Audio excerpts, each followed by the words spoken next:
அனுபவ் 2.0 இது மூத்தவர்கான இணைய ரேடியோ. வெற்றி காத்திருக்கு எல்லா பள்ளியிலும், தொலைவிலுமே வென்று வரும் ஒரு சிவமும். அனுபவ் 2.0 இது மூத்தவர்கான இணைய ரேடியோ. நீங்கள் கேட்டுக்கொண்டிருப்பது புதுச்சேரி மற்றும் கடலூரிலிருந்து ஒலிக்கும் அனுபவ் 2.0 இணைய ரேடியோ. இந்த நிகழ்ச்சி மூத்த குடிமக்கள் தயாரித்து வழங்கும் அனுபவம் 2.0. இந்த நிகழ்ச்சியை தொகுத்து வழங்குபவர்கள் government of India, ministry of social justice and empowerment, national institute of social defence மற்றும் மீடியா ஃபார் கம்யூனிட்டி ஃபவுண்டேஷன். நிகழ்ச்சியின் கருத்தாக்கம் national coordinator doctor R Sridhar. Anubhav 2.0 இது மூத்தவர்கான இணைய ரேடியோ. வெற்றி காத்திருக்கு எல்லா பள்ளியிலும், தொலைவிலுமே வென்று வரும் ஒரு சிவமும். அனுபவ் 2.0 இது மூத்தவர்கான இணைய ரேடியோ. நேயர்களே, நம்முடைய அனுபவ் 2.0 நிகழ்ச்சியில் இப்பொழுது திருமதி சந்திரா அவர்கள் வள்ளலார் கதையை கூறவிருக்கிறார். வாங்க கேட்கலாம். வணக்கம், நான் திருமதி சந்திரா சோழமலை பேசுகிறேன். என் வயசு 63. முதியோர்களுக்கெல்லாம் இது பொதுவான ஒரு கருத்து தான். எல்லா வளமும் எல்லா நலமும் கிடைக்கட்டும். நான் சொல்றது இப்போ என்னன்னா, அசைவம் சைவம் அதை பற்றி. சைவம் சிறந்தது, அசைவம் சிறந்தது அப்படின்னு நம்ம சாப்பிட்றவங்களுக்கு அதை பற்றி தான் தெரியும். எது சிறந்தது, எது சிறந்த உணவுன்னு. ரெண்டுமே சிறந்த உணவுன்னு சொல்லுவாங்க. ஆனால் நம்ம வந்து ஆரம்பத்தில் இருந்து அசைவ சாப்பாடு சேர்த்து சாப்பிட்றதுனால திடீர்னு சில பேருக்கு அது விடுறதுக்கு மனசு வராது. ரொம்ப கஷ்டப்பட்டு தான் விடுவாங்க. விடாமல் அதிலே பிடிச்சி நம்ம தொங்கிக்கிட்டு இருக்காமல் வயசாக கொஞ்சம் கம்மி பண்ணிக்கிட்டா நல்லது தான். முழுசாக முடியாதவங்க வேறு என்ன செய்ய முடியும்? அவங்களுக்காக நம்ம சொல்கிறத சொல்ல வேண்டியது தான். அது முழுசை விட்டவங்க அதுக்கு என்ன செய்யணும் அப்படின்னா, கொஞ்சம் கொஞ்சமாக, உடனே விடாமல் கொஞ்சம் கொஞ்சமாக அசைவத்தை தவிர்த்துக்கிட்டு, கொஞ்சம் உடனே விடாமல் கொஞ்சம் கொஞ்சமாக தவிர்த்துட்டு, அதுக்கு விட்ட பிறகு என்ன செய்யணும் அப்படின்னா, அப்படியே விடக்கூடாது. அதுக்கு தேவையான அளவு அதில் புரோட்டீன் இருக்கிறதுனால அந்த புரோட்டீன் வந்து நட்ஸ் வகைகள், விதைகள், அந்த மாதிரி புரோட்டீன் உள்ள உணவுகளை நம்ம சேர்த்து எடுத்துக்கிறணும். எடுத்துக்கிட்டா தான் அந்த புரோட்டீனில் இருக்கிற உணவு இந்த இதுக்கு வரும்போது தான் நம்மளுக்கு உடல்நிலை சீராக இருக்கும். நம்ம விட்டு அசைவத்தை விட்டுட்டு சாதாரணமாக இருந்தோம் அப்படின்னா அது பின் விளைவுகள் ரொம்ப தான் வரும். ஏன்னா அதில் புரோட்டீனே சாப்பிட்டுட்டு நம்மளுக்கு தேவையான இது கிடைச்சிச்சு, அது கிடைக்காம இருந்துச்சுன்னா நம்ம உடம்புக்கு பாதிப்புகள் வரும். அதனால அதையும் தெரிஞ்சுக்கணும். நம்ம இந்த புரோட்டீன் உள்ள உணவுகளை தேர்ந்தெடுத்து அதை விட்டவங்க, அசைவத்தை முழுசாக விட்டவங்க வந்து இந்த புரோட்டீன் உள்ள உணவுகளை நிறைய எடுத்துக்க ஆரம்பிச்சுக்கிறோம் தினசரி. அது எடுத்துக்கிட்ட ஆரம்பிக்கிறது அதுதான் நல்லது. அது நம்மளுக்கு தெரியாமல் இருந்து புரோட்டீன் நம்ம வந்து அசைவத்தை விட்டுட்டோமே, காய்கறி உணவு தான் சாப்பிட போகிறோம், அதனால நம்மளுக்கு ஆரோக்கியமாக தான் இருக்கும் அப்படின்னு நம்ம அசால்ட்டாக இருக்கக்கூடாது. ஏன்னா காய்கறி உணவில் நிறைய என்னென்ன புரோட்டீன் இருக்கிற உணவு, அது பருப்பு வகைகள், நிறைய பருப்பு வகைகள், அந்த மாதிரி இருக்கிற உணவுகளை தொடர்ந்து சேர்த்துக்கிட்டே வந்தால் தான் நம்மளுக்கு தேவையான அளவு புரோட்டீன் கிடைக்கும், ஆரோக்கியமாக இருக்கும். இல்லாட்டினா உடம்பு நம்மளை பலகீனப்படுத்துவோம். அதுக்காக நம்ம தெரிஞ்சு வச்சுக்கிறோம். அதையும் அதை விட்டால் அதை சமன்படுத்துறதுக்கு என்ன செய்யணும் அப்படின்னு சொல்லிட்டு தெரிஞ்சு வச்சுக்கிட்டு நம்ம அதை பயன்படுத்தினா தான் நம்ம முழு பயனும் கிடைக்கும். அசைவம் சாப்பிட்றது, சாப்பிடாம இருக்கிறது அவங்க இஷ்டம்தான். அதையும் சாப்பிட்டா வள்ளலார் பாணி. அது சில வள்ளலாருடைய கொள்கை என்னன்னா, அசைவம் கூடாது, ஒரு உயிர் வதை தேவையில்லை, நம்மளுக்கு கையில ஒரு குத்து இல்லாத ஒரு முள்ளு குத்துனா எப்படி வலிக்குது அது மாதிரி தானே அவங்களுக்கும் அப்புறம் விலங்குகளுக்கும் வலிக்கும். அதை மனசுல வச்சுக்கிட்டு அதை நீங்க கொஞ்சம் குறைச்சிக்க பாருங்க, முழுசும் தவிர்க்க பாருங்க அப்படின்னு சொல்லியிருக்காரு. நல்லதுதான். அவங்களுடைய வலி நம்மளுக்கு எப்படி வலிக்குதோ அதே மாதிரி தானே அவங்களுக்கும், விலங்குகளுக்கும், கோழிக்கும், ஆடுக்கும் எதா இருந்தாலும் அவங்களுக்கும் வலிக்க தானே செய்யும். அதை பத்தி ஒரு கதை வளரான்னு சொன்ன அவங்க கொடுத்த கதை தான். அவங்க 3 ஆடு, அப்பா ஆடு, அம்மா ஆடு, பிள்ளை ஆடு. ஒரு இதில் கட்டி போட்டிருக்காங்க அவங்களுடைய வீட்டு பின்புறம் அந்த இதில் கொட்டைகளை கட்டி போட்டிருக்காங்க 3. அப்போ அந்த ஊரில் எல்லாரும் கூட்டம் போட்டு பேசுகிறாங்க. ஒரு திருவிழா வரப்போகுது.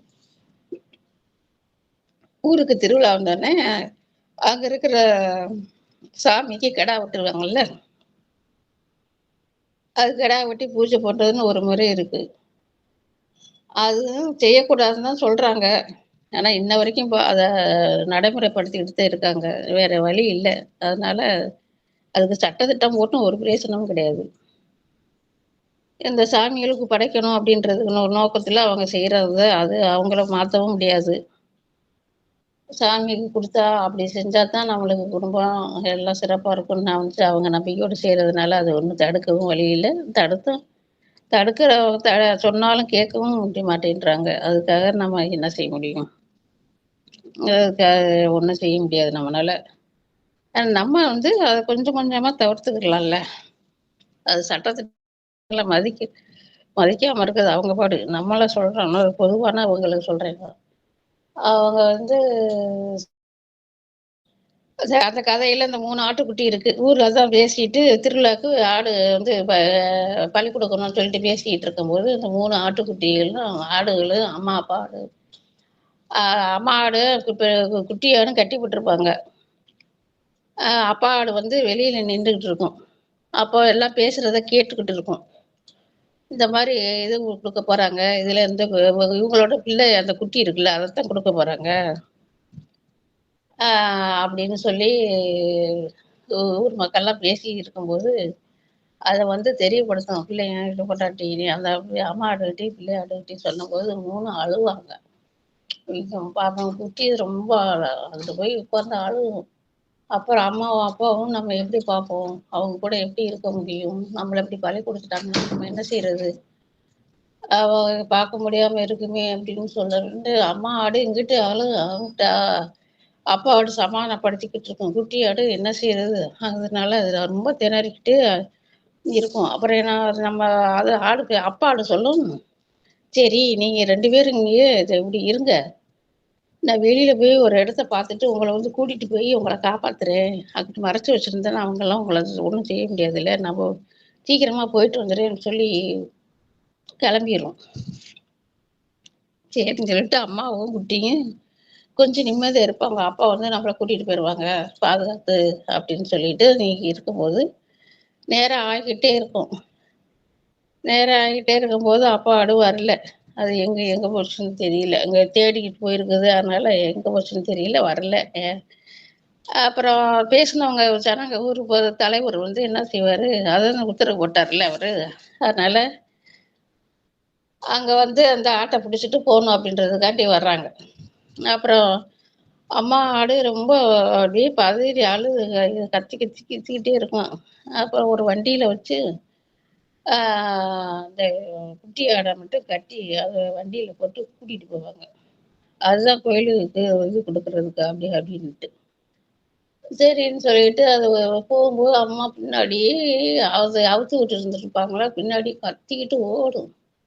அவங்க வந்து அதை பிடிச்சி வேற இடத்துல கட்டி வச்சுட்டு போயிடுவாங்க. அதுக்கு பிறகு அப்பா ஆடு வரும். அவங்க அதுக்கு முன்னாடி இருந்த இடத்துக்கு வந்து பார்த்தா இவங்க 2 பேத்தையும் காணோம் அப்படின்ன ஒட்டியும் அது பதறி போய் அதுக்கு முன்னே பிடிச்சிட்டு போயிட்டாங்களா அப்படின்னு சொல்லிட்டு என்ன செய்யறது? அதுவும் தெரியல. என்ன பண்றதுன்ட்டு. அவங்க பிடிச்சிட்டு போயிட்டாங்கன்னா, நம்ம எப்படி பாதுகாக்க போறோம்? அத நம்ம சொன்னமே ஒண்ணும் அவங்கள காப்பாத்த முடியலையே அப்படின்னு சொல்லிட்டு தேடி போகும். தேடி போறப்ப எங்க இருக்குன்னு தெரியாது. அத கோயிலுக்கு பக்கத்துல இருந்து வேற இடத்துல இருந்து அது அந்த அது நேரம் வரும்போது தானே அதுக்கு பலி கொடுப்பாங்க. அதனால அங்க கட்டி போட்டு அதுக்கு தீனி எல்லாம் குடுத்துக்கிட்டு இருக்காங்க அந்த குட்டி ஆட்டுக்கு. அம்மா ஆடு ஒரு பக்கம் தேடிட்டு போகும். அவங்கள தேடிட்டு அப்பா ஆடும் போகும். எங்க போகுதுன்னு எல்லா இடத்துலயும் தேடி தேடி பார்க்கும். அப்போ வந்து ஒருத்தன் இந்த அம்மா ஆட பார்த்துருவான் போற வழியில. "ஏய் நல்லா கொழுத்த ஆடு வருதுடா. இத புடிச்சிட்டு போய் கடையில குடுத்தா நம்மளுக்கு நெறைய காசு கிடைக்கும். எப்படியாச்சும் இத புடிச்சிட்டு போய் கடையில போய் வித்துறணும்" அப்படின்னு சொல்லிட்டு வர்றான். அம்மா ஆடு என்ன செய்றது? நம்மளையும் பிடிக்க போறாங்களே! நம்மளே பிள்ளைய பாதுகாக்கணும்னு சொல்லிட்டு போறோம். இவன் இப்படி செஞ்சா நம்ம எப்படி போய் பிள்ளைய பாதுகாக்கிறது அப்படின்னு சொல்லிட்டு அது ஓடுது, ஓடுது. அங்கிட்டு இங்கிட்டு ஓட்டமா ஓடுது. எங்க ஓடுனேன்னா என்ன செய்றது? விரட்டிட்டு வர்றாய்ங்க அவிங்க 3 பேரு. இது ஒரு ஆடு. அது முடிஞ்ச வரைக்கும் ஓட்டமா ஓடி போ போற வழியில ஒரு இது கல்லு தடுக்கி விழுந்துரும். ஓ ஓட்டுன வேகத்துல. பெரிய கல்லு தடுக்கி விழுந்த உடனே அந்த கால்ல வந்து காயம்பட்டு ரத்தம் வந்துரும். அதுக்கு மேல அதுக்கு நான் ஓடவும் முடியல. என்ன செய்றது அப்படின்னு சொல்லிட்டு, நான் அப்படியே நகண்டு நகண்டு நகண்டு போய் அதுக்குள்ள ஒரு புதர்ல போய் ஒளிஞ்சு மறைஞ்சு உட்காந்துக்கிறோம். இவைங்க தேடி வரும் 3 பேரும் தேடி வருவாய்ங்க. எங்கடா அங்கிட்டு ஆட்ட போனது ஆள காணோம். நம்ம வேற அத புடிச்சு விக்கலாம்ங்க இவ்வளோ காசு கிடைக்கும்னு சொல்லிட்டு இருக்கோம். அத காணாமேன்னு சொல்லிட்டு போம்போது, ஆ அது கண்டுபிடிக்கவே முடியாது அத. நல்லா போய் உள்ள புதர்ல போய் மறைஞ்சுக்கிறோம் முள் புதர்ல. ஆனா அதோடைய வலி இருக்கனால அப்படியே அது இது பண்ணிக்கிட்டே இருக்கும். வலிச்சுக்கிட்டே இருக்கனால அது மெதுவா ஆ அப்படி சத்தம் போட்டு இது பண்ணிக்கிட்டே இருக்கும். அந்த வலிய தாங்கிக்கிறதுக்கு. அப்போ அப்பா ஆடும் வரும். அப்பா ஆடுங்கிறது தேடி 2 பேத்தையும் அது தேடி வருதுல்ல. அது தேடி வந்தோனே இந்த சைடு வரும்போது அது சின்ன குரல் கேட்டோனே அது என்னமோ சத்தம் கேட்குதே அப்படின்னு சொல்லிட்டு அவிங்க தேடி தேடி பார்த்துட்டு போயிருவாய்ங்க. காணாமயே இந்த ஆட அங்க எப்படிங்கிட்ட வந்துச்சுன்னா நம்ம புடிச்சுக்குருவோம்டான்னு சொல்லிட்டு போயிருவாய்ங்க. அப்புறம் இந்த அப்பா ஆடு அந்த பக்கம் வந்தோடனே இப்டி அம்மா ஆடோடைய சத்தம் லேசா கேட்கும்போது வந்து பார்த்தா காயத்தோட இருக்கும். அதனால என்ன செய்றது அப்படின்னு சொல்லிட்டு அதுக்கும் தெரியல. அத கூட்டிட்டு போறதுக்கும் அதுக்கும் முடியாதுல்ல. அதனால ஆ பக்கத்துல ஒரு ஒரு அம்மா ஒரு வயசான அம்மா வந்து தண்ணி குடத்தோட வருவாங்க. அந்த தண்ணி தூக்கிட்டு போகும்போது, இது பக்கத்துல அது லேசா அப்படியே நகண்டு நகண்டு வா அப்படின்னு சொல்லும். மெதுவா ஊர்ந்து ஊர்ந்து வா ஒரு அத தண்ணிய ஊத்தி கொஞ்சம் கழுவி விட சொல்றேன் அப்படின்னு சொல்லிட்டு கூப்பிடும். அந்த அம்மா ஆடும் மெதுவா புதர்லேருந்து நகண்டு நகண்டு நகண்டு வந்து வாசல்ல அப்படி பாதையில நிக்கும். அப்ப அந்த பக்கம் அந்த அம்மா தண்ணி கொண்டு வரும்போது, அத பார்த்த உடனே அதுக்கே இது சொல்ல தேவையில்லைல. அதே பார்த்த உடனே அது காயமா ரத்தம் ஒலிக்கிட்டு இருந்தனால அது என்ன செய்றதுன்னு சொல்லிட்டு அதுக்கு தண்ணி ஊத்தி கழுவி விடும் அந்த அம்மா. அந்த ஆட்டுக்கு கால கழுவி விட்டு அது சேலையில இருந்து கொஞ்சம் ஒரு பகுதி கிழிச்சு அத கட்டி விடும் கால்ல. அது கொஞ்சம் கருணை உள்ளது. அதனால அது செஞ்சது அந்த வேலைய. அத கட்டி விட்டோனே அது கொஞ்சம் அது கழுவி இது பண்ணோனே கட்டி விட்டோனே அது கொஞ்சம் தெம்பாயிருச்சு. சரின்ட்டு கேட்கும். "எங்க பிள்ளை?" அப்படின்னு கேட்டோனே அவங்க கூட்டிட்டு போயிட்டாய்ங்க கோயிலுக்கு. பலி குடுக்குறதுக்காக. நான் அத தேடி தான் வந்தேன். இப்படி மாட்டிக்கிட்டேன்னு சொன்னான். அப்போ உங்கள தேடி தான் இப்ப நான் வந்தேன்.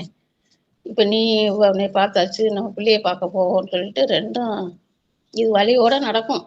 அதுவும் மெதுவா கூட்டிட்டு போகும். அப்ப போற வழியில என்ன செய்யும்? இந்த கோயில பார்த்துருங்க. கோயில பார்த்த உடனே, ஆ அங்க தான் இருக்குது. தெரிஞ்சிருச்சு. இங்கே தான் வச்சிருக்காங்க. அத இது பண்ணி போயிரும் அப்படின்னு சொல்லிட்டு. அங்க போயி அந்த கட்டி போட்ட இடத்துக்கு பக்கத்துக்கு போய் இது பண்ணுங்க. அது இதுக குட்டியும் பார்த்துரும் அம்மாவ, அப்பாவையும். நம்மள இப்படி செய்றாங்களே, ஏம்மா இப்படி செய்றாங்க? இவங்க நம்மள இப்படி இது பண்ணிட்டு ஏன் வதைப்படுத்துறாங்க? நம்மள கறியாவும் பயன்படுத்தி சாப்பிடுறாங்க. இப்படி சாமிக்கு படைச்சும் சாப்பிடுறாங்க. ஏன் இப்படி அவங்களுக்கு உணர தெரியல? அவங்களுக்கு வலிக்கிற மாரி தான் நம்மளுக்கு வலிக்கும். நம்மள ஏம்மா இப்படி உங்ககிட்ட இருந்து பிரிக்கிறாங்க? அப்படின்னு சொல்லி குட்டி அழும். அப்ப எப்படியாச்சும் உனக்கு நம்ம காப்பாத்துறேன்ப்பா. எப்படியாச்சும் நான் உனக்கு காப்பாத்துறேன். அந்த சாமிக்கு உன்னை பலி குடுத்தாலும் அந்த சாமிகிட்டயே வேண்டி உன்னை காப்பாத்திருவேன் அப்படின்னு சொல்லிட்டு அந்த அம்மாடும், அப்பாடும் சொல்லுங்க. சரின்னு சொல்லிட்டு அப்பா அவன் என் பிள்ளைய எப்படியாச்சும் காப்பாத்திரு சாமி அப்படின்ட்டு அந்த சாமி பலி கொடுக்குற சாமிகிட்டே வேண்டிக்கிட்டு இருப்பாங்க. அப்போ என்ன செய்யும், எல்லாரும் ஜனங்க வந்துருவாங்க அங்கேருந்து ஊர் ஜனங்க எல்லாம் திருவிழாவில். அதனால அந்த நிகழ்ச்சி நடத்துறதுக்காக வந்துருவாங்க. வந்தோடனே ஆட்டைக்குட்டியை பிடிச்சிட்டு போய் அதை தண்ணி ஊற்றி மஞ்சள்லாம் தடவி மாலையெல்லாம் போட்டு கூட்டிகிட்டு வருவாங்க. கூட்டிகிட்டு வந்தோடனே கத்து கத்து கத்துன்னு கத்தும். அவங்க அம்மாவும் அப்பாவும் என்ன செய்யறதுன்னு தெரியல. சாமி என் பிள்ளைய காப்பாத்து, உங்கள்கிட்ட தான் உனக்கு பலி கொடுக்குறாங்க, உனக்கு பலி கொடுத்து தான் வந்து இதை நிறைவேற்றணுமா? நீ என்ன ஆடா கேட்குற மாடா கேட்குற, உனக்கு தெரியாதா? உயிர் பலி கொடுக்குறோம்னு தெரியாதா? கொடுக்கக்கூடாதுன்னு உனக்கு பலி கொடுக்குறது இப்படி எங்களை இது பண்ணுறாங்களே, நீ அதெல்லாம் கேட்குறியா? அவங்ககிட்ட கேட்டால் தான் நீ அருள் கொடுப்பியா அப்படின்னு சாமிகிட்ட கேட்கணுன்னே திடீர்னு என்ன ஆகும், மழை அடிச்சுக்கிட்டு கொட்டு கொட்டு கொட்டு கொட்டுன்னு ஊற்றிடும். சூறாவளி மழை மாதிரி பெரிய மழை, புயல் மழை மாதிரி பெஞ்சிரும். என்ன செய்வாங்க, எல்லாரும் அப்படி அப்படியே போட்டு ஓடி போயிடுவாங்க. இது ஆடு அம்மாவோடும் அப்பாவோடும் போய் சாமிக்கிட்ட போய், அப்பா பிள்ளைய காப்பாற்றிட்ட, கருணைக்கு கருணை அப்படின்னு சொல்லிட்டு எங்கள் பிள்ளைய நான் கூட்டிகிட்டு போயிடுறேன் அப்படின்னு சொல்லிட்டு அந்த தனக்கெல்லாம் ஓடி போயிடும், யாரும் இருக்க மாட்டாங்க. இவங்க வந்து பிள்ளைய அதை அங்கே வச்சுருப்பாங்கல்ல, அந்த பள்ளிக்கடை இதில் வச்சு கட்டி போட்டிருப்பாங்க. அப்போ வந்து அதை கூட்டிகிட்டு வீட்டுக்கு கூட்டிகிட்டு போயிருங்க. அவங்க இருக்கிற இடத்துக்கு கூட்டிகிட்டு போக வேறு இடத்துக்கு கூட்டிகிட்டு போகிறோம். அங்கேருந்து மறுபடியும் கூட்டிகிட்டு வந்துடுவாங்கல்ல. அதனால் நம்ம இந்த ஊர்லேயே இருக்கக்கூடாது, நம்ம 3 பேரும் வேறு இடத்துக்கு போய் நம்ம அங்கே போய் நம்ம குடும்பம் நம்ம இருப்போம் அப்படின்னு சொல்லி அம்மாவும் அப்பாவும் சொன்னோடனே குட்டிக்கு ரொம்ப சந்தோஷம். அப்பாவும் அம்மாவும் நம்மளை காப்பாற்றிட்டாங்க, நான் உங்களோட இருப்பேன், நீ அவங்க எல்லாரால யாரும் பிடிக்க முடியாது, அந்த சாமியை நம்மளை காப்பாற்றிருச்சு, அவங்களுக்கு பலி கொடுக்குறவங்க கூட்டிகிட்டு வந்தவரே அவரே நம்மளை காப்பாற்றி விட்டாரு அப்படின்னு சொல்லிட்டு அவங்களுக்கு நன்றி சொல்லிட்டு அது அப்பாவும் அம்மாவும் இந்த ஆட்டை கூட்டிகிட்டு வேற இடத்துக்கு போயிடுவாங்க. அந்த ஊர்லேயே இருக்காம அங்கே போய் அங்கே தனியாக வேறு இடத்துக்கு நம்ம பார்த்து இருந்துக்கிடுவோம். இங்கேருந்து அதை திரும்பவும் அவங்க திருவிழா அப்படி இப்படின்னு சொல்லிட்டு நம்மளை வதப்படுத்துவாங்க. அந்த சாமிகிட்டையும் வேண்டிட்டு போவாங்க, இனிமேல் இந்த மாதிரி பலி கொடுக்குறது உங்களுக்கு கொடுக்குறதுன்னு சொல்லிட்டு அப்படிலாம் செய்கிறாங்க, அதை நிப்பாட்டணும் எப்படியாச்சும், அவங்களுக்கு புத்திமதி சொல்லி அதை தடுக்கணும்னு சொல்லிட்டு வேண்டிட்டு போவாங்க அடுத்த ஊருக்கு. வேறு இடத்துக்கு போய் அங்கே அவங்க அம்மா அப்பா குட்டி எல்லாம் நல்லா அது சந்தோஷமா இருக்குங்க. இதுல இருந்து அதனால தான் அந்த வதையும் அந்த வலியும் வேதனையும் எப்படி இருக்கும் அப்படின்னு சொல்லிட்டு ஜனங்களுக்கு தெரியத்தான் செய்யுது. இருந்தாலும் ஆசை யார விட்டுது? இதை சாப்பிடணும் சாப்பிடக்கூடாது அவங்களுக்கு தெரியும், சாப்பிட்டு பழக்கி விட்டாங்கல்ல. அதனால அவனால கொஞ்சம் விட முடியாம திணறிக்கிட்டு இருக்காங்க. இப்படி நிறைய பேரை பார்த்தீங்கன்னா, விட்டேன் மாம்சம் அசைவம் சாப்பிடக்கூடாதுன்னு பார்த்தா, அப்போ திருவிழா வந்துச்சு, கல்யாணத்துக்கு போனேன், பிரியாணி போட்டாங்க, ஆசையாக இருந்துச்சு, வேறு வழி இல்லை, குடும்பத்தோடு போனதுனால வீட்டுக்கு போய் நீ சமைச்சு நம்மளுக்கு தனியாக கொடுக்க மாட்டாங்க அப்படின்னு சொல்லிட்டு சாப்பிட்டுட்டு கிளம்பிடுறேன். அப்புறம் அந்த அந்த இது சாப்பிடக்கூடாதுன்னு நினைக்கிறாங்கல்ல, அவ்வளோதான், 1 வாரம் 10 நாள் அந்த இதை வச்சுக்கிட்டு அந்த நேரத்தில் சாப்பிட்டுட்டு நீ கொஞ்ச நாள் கழிச்சு அப்புறம் விட்டுருவோம், இப்போதைக்கு வேறு வழி இல்லை, என்ன செய்கிறது அப்படின்னு சொல்லிட்டு கட்டிட்டு போயிடுறாங்க. அப்புறம் இன்னொரு தடக்கா அதே மாதிரி சபதம் எடுத்துக்கிறது, இன்னிலேருந்து நான் அசைவம் தான், அசைவத்தை தொடமாட்டேன், சைவத்தை தான் சாப்பிடுவேன் அப்படின்ட்டு ஒரு கொள்கையை எடுத்துக்கிடுவாங்க. தீவிரமாக இருக்கிறவங்க, கொஞ்சம் ஆன்மீகத்தில் சேர்றவங்க அந்த இதில் சாப்பிடக்கூடாது, அதோடைய இதை உணவை சாப்பிட்றது தப்பு அப்படின்னு தெரிஞ்சுட்டு உணர்ந்து புரிஞ்சுக்கிட்டவங்க அதை கொஞ்சம் குறைச்சிட்டு படிப்படியாக இது பண்ணிட்டு அதை முழுமையாக குறைச்சிக்கிறாங்க. முடியாதவங்க தான் இடையில சரி மனசு அப்படியே அங்கிட்டு போகிறத பார்த்தோன்னே ஆசை வரும், சரி இன்னைக்கு பார்ப்போம் சாப்பிட்டுட்டு அப்புறம் இன்னொரு ஒரு 1 மாதம் கழித்து விட்டுக்கிறலாம் அப்படின்னு. அது வீட்டில் இருக்கவங்க இப்போ என்ன இப்போ சாப்பிட்றதுனால இன்னும் தூண்டுறது வேற, சாப்பிட்டா என்ன, சாப்பிடுங்க எல்லாம் சரியா அப்படின்னு சொல்லி ஒரு இதாக சொல்லி தருவாங்க. வீட்டில் இருக்கவங்களும் ஒத்துழைக்க மாட்டாங்க. நம்மளா அவங்க விடுறவங்க தான் மனசு வைக்கணும். அடுத்தவங்க சொல்லி மற்றவங்கள்ட்ட அதை வழிமுறையெல்லாம் கேட்டு அதை விடுறது ஒன்றும் பிரயோஜனம் கிடையாது. யாரு அவங்களுக்கு தோணுதோ விடணும் அப்படின்னு பூர்வமாக நினைக்கிறாங்களோ அவங்க தான் விடணும். அசைவம் சைவம் அதை பற்றி பேசுறதுனால சைவத்தை முழுமையாக ஏற்றுக்குங்க. ஏற்றுக்கிறேன்னு நினச்சிங்கன்னா சிறப்பாக செய்யலாம், நல்லது தான். ஆனால் அது தகுந்த உணவு எடுத்துக்கிறோன்னா புரோட்டீன் உணவு நிறைய எடுத்துக்கிறோம் நான். அப்போ தான் நம்மளுக்கு அந்த இதுலேருந்து தடுத்துக்கிற உணவு உடம்புக்கு தேவையான தெம்பு கிடைக்கும். அதே மாதிரி தினமும் எடுக்கணும். ஒரு நாளுக்கு இல்லை, இது அப்படி எடுத்துக்கிட்டே இருக்கணும். புரோட்டீன் பயிறு வகைகள்லாம் நிறையா சாப்பிடுங்க, கீரை வகைகள்லாம் சாப்பிடுங்க. அதுக்கு தேவையான புரோட்டீன் கிடைச்சிடும் நம்மளுக்கு. படிப்படியாக குறைச்சிட்டு அதை முழுமைப்படுத்துங்க. எல்லாரும் நல்லா இருக்குங்க. வாழ்க வளமுடன். எல்லா வளமும் எல்லா நலமும் கிடைக்க இறைவனை வேண்டுகிறேன். நன்றி, வணக்கம். நேயர்களே, இந்த அனுபவம் 2.0 நிகழ்ச்சி இத்துடன் நிறைவு பெறுகிறது. இந்த நிகழ்ச்சியின் ப்ராஜெக்ட் கோஆர்டினேட்டர் ஆஷிஷ் திவாரி மற்றும் இந்த நிகழ்ச்சியை தயாரித்து வழங்குபவர் திரு எஸ் பாலமுருகன். நிறைவாக சீனியர் சிட்டிசன் உதவிக்கான டோல் ஃப்ரீ ஹெல்ப்லைன் நம்பரை உங்களுக்காக ஞாபகப்படுத்துகிறேன். 145667. இந்த டோல் ஃப்ரீ எண் காலை 8 மணியிலிருந்து இரவு 8 மணி வரை செயல்படும். மீண்டும் அடுத்த அனுபவம் 2.0 நிகழ்ச்சியில் சந்திக்கிறேன். அதுவரை உங்களிடமிருந்து விடைபெறுவது டாக்டர் எஸ் அனிதா. நன்றி, வணக்கம். அனுபவம் 2.0